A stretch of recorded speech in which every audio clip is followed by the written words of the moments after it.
All right, this is part 2 of our series on starting, expanding, and scaling your stationery business. We've done the first 5 steps to start your business. If you haven't done that, go check out that video.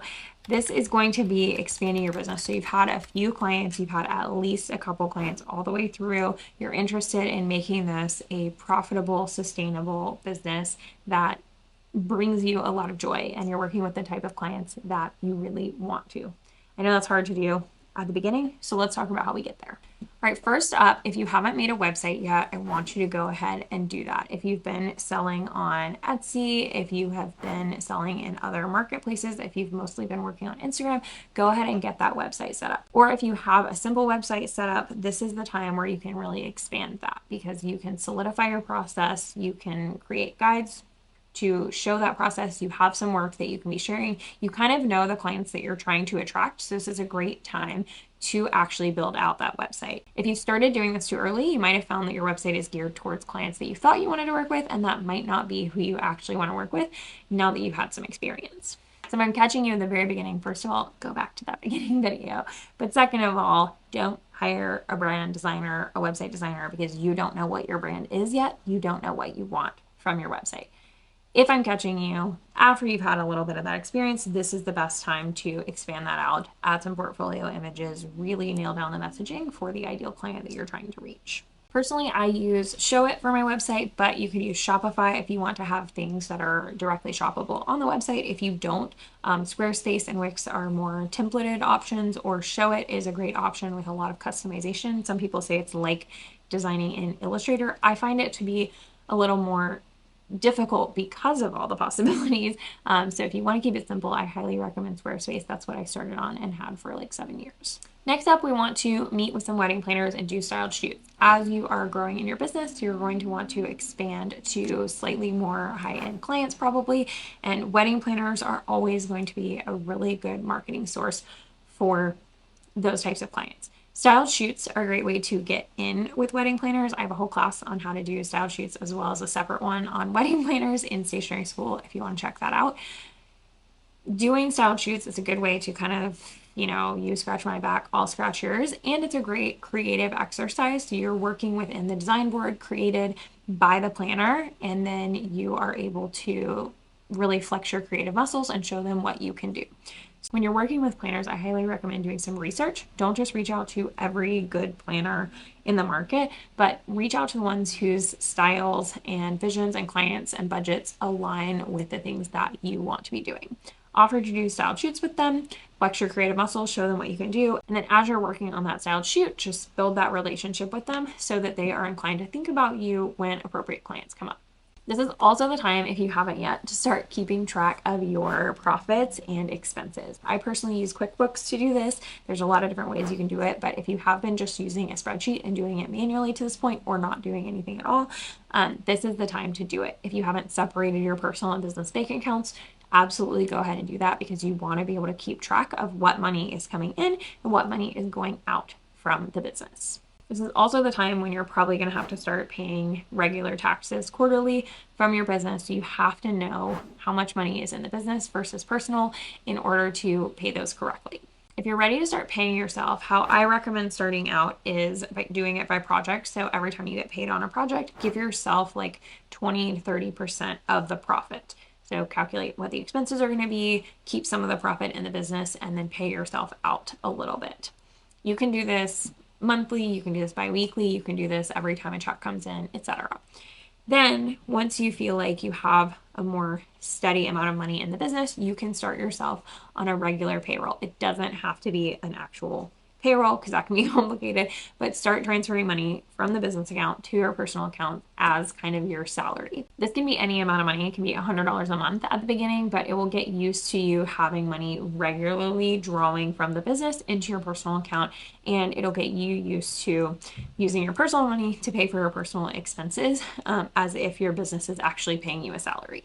This all brings me to number 4, which means it's time to raise your prices. A lot of people say that after you have 3 people book your highest package, it's time to raise your prices. So 3 or more people booking you is generally proof of concept, and it's time you can raise your prices.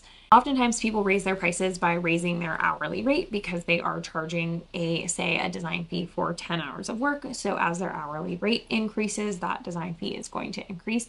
That's not the only way to do it. I have a ton of pricing resources I can link in the description for you, but that is one option, just kind of raising your hourly rate every time you have 3 people book your package. The 5th step to expanding your business is you want to set up a client management system, CMS or CRM type system. There are common ones in the wedding world. You've probably heard of Dubsado and Honeybook. I also educate on a few others, 17 Hats, Hello Bonsai, Rock Paper Coin, etc. So check out all those videos on those playlists to see which one is good for you. Personally, I still use Dubsado because it's what I set up 10 years ago. Honeybook and Dubsado are pretty equal. I have some videos comparing the two if you want to check those out. So what is a client management system? A client management system is a system that manages clients. Yeah, that you never could have guessed. But it's going to keep track of everything you do with your clients. So anytime that I send a contract, try to collect payment, send an email, a form, a proof, get sign off on proofs, all of those things are going to be right there in one system. This, second to the Adobe programs, is my number one investment in my business that I would just never give up. I would pay so much more money for this because it saves me so much time, so much brain power, and it saves me from making so many mistakes by just having everything in one place. You also can automate things. So for instance, in Dubsado, you can combine a proposal, invoice, and contract. So whenever I send a proposal, my clients can click through, sign the contract, pay the retainer, and all of that is just one step. I don't have to do 3 different things. So if you're currently working with a lot of different free things in different areas, that's great. I understand the impulse to do that. However, your business is getting to a point where that's going to be no longer sustainable, and it's going to start costing you a lot of money because you're going to misplace things. You're not know where things are. You're going to miss things and make mistakes. So it's extremely worth investing in a client management system and getting set up. If you do use any of the systems that I mentioned, I have discount codes for you, and I have free classes on how to set up Dubsado and Honeybook here on YouTube for you. So the overarching themes of this expansion phase are going to be getting you to clients that you like more. So pay attention to the clients that you really loved, the projects that you really loved, and the ones that you didn't love, and see how you can work more with clients and projects that you really enjoyed. We're also going to focus on setting up systems, separating your finances. It's really like time to start acting like a long-term business if you want to be a long-term business. Get yourself out of that mindset of I'm just starting out, I don't know what I'm doing, and start thinking, okay, how do I learn what I'm doing? If I don't know something, how do I figure it out? I am at a point in my business where this is very a make or break point for you. So you're either going to stay in that beginner phase where you're thinking of yourself as a side hustler, thinking of yourself as a hobby, versus actually becoming a sustainable, career-oriented business person. So this is where a lot of stationers and creative business owners find trouble and may not end up making it. A lot of business owners close within the 5-year mark, and this is kind of that point where you get to decide if you're going to make it past that or not. So we're going to start thinking about setting up systems. We're going to start thinking about the business we want to be in 5-10 years and acting like the person that owns that business. We're going to stop acting like the person who owns that business that just started out. We're going to thank her for being amazing and getting us to this point. There's nothing wrong with who that person was, but it's not going to get you to where you want to be in 10 years.